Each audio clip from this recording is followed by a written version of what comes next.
What's up everybody, today's video I'm going to assemble this full-size bed. Whether you're looking to do an Airbnb, fill up your kid's bedroom, or maybe you have a rental. I'm going to walk you through every step, so it's going to be easy and a fun one. Stay tuned for the whole video.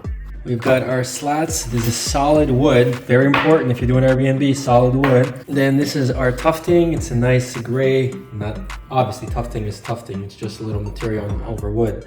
Then you have our hardware. All right, so here's everything pretty much laid out. The slats are solid, so when you are buying beds for renting or any Airbnb or anything like that, make sure the slats are solid wood.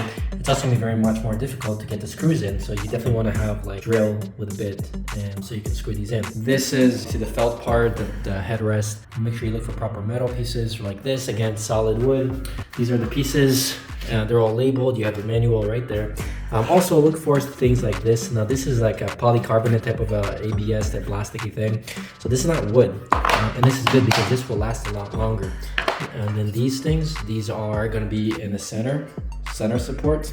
You definitely want to have center supports. These are hollow. I wish they were a little more thicker. What are you going to do? And again, these are also made from the same material as this, so this will never break by accident. From the quality perspective, this bed is suitable for Airbnb and rentals, and you have to rest assured that it's super durable. First, take the longest, slimmest board and attach the bottom pegs.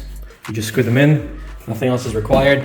This goes at the edge of the bed. Next, take the biggest board and take these slats. They have R and left on them. Can't really mess it up because L lines with the L this way.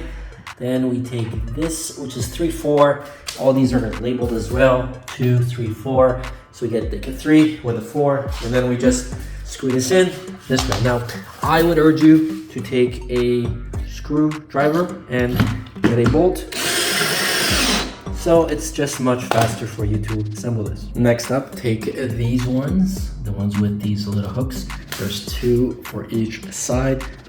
Grab one of your center pucks with the 4 holes. We're gonna take number 2 and number 8 washer, which are these. And then we just simply press these in and screw them in with the exact same bit.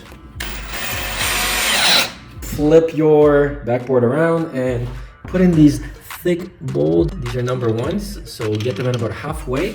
And now we're gonna take these, and where it says ER, that means that it's the right side. So we're gonna take this, and we're gonna hook this onto this.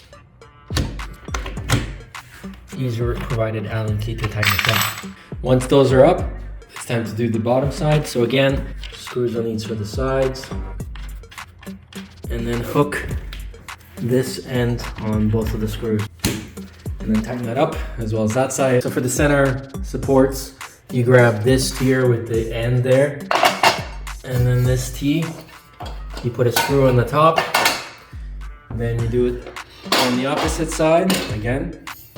And then for the center, there's a double bracket that holds both of them together like so.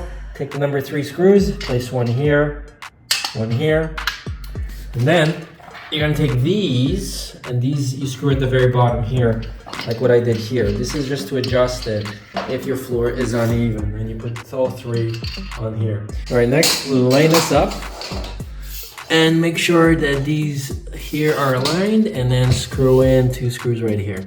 All right, so now we'll place this in, tighten that up, and then when that's done, we're gonna go and attach the bar on this side.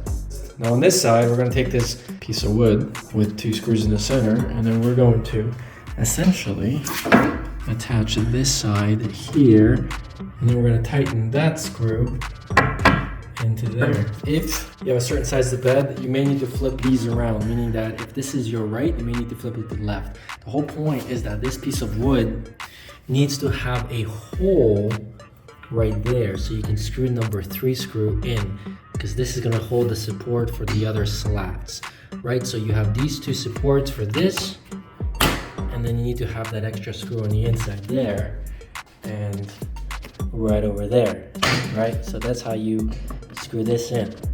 So the first set of slats are the 5, and you basically rest these here. This is where you're going to go and use your screw, but be careful on the felt. Put a piece of cardboard here so you don't rip this, because this rips pretty easily. And then here we're going to take the number 3 so we can get this screw in. like so. And then there's another one in the front, right here. We're gonna pull this, and this is going to go in that hole right there. This is gonna ensure that the slats are nice and tight in place. Now the last step is to get these in individually, and for that, to give you these screws. Now, mind you, you don't necessarily need to do all the screws. I'm only gonna do one here, so we're gonna do 2 per side. So that's gonna be 8 screws. Like, remember, there'll be a giant mattress on here, there'll be linen, and there'll be people, so this will never lift itself. All right, so this is technically the bed. Now we're gonna go and put on the mattress. And here's the final look at our bed. I've also added a 10-inch breathable mattress that's firm yet super soft, along with a queen-sized pillow and a comforter. So if you're looking for a perfect bed for a rental, Airbnb, or even your kid's bedroom, this is definitely something you want to consider. However, of course, if you're looking for something for your master, you may want to consider jumping up to a king size. But for everybody else, this is the right price and the right quality. So thanks for watching. We'll see you guys in the next one.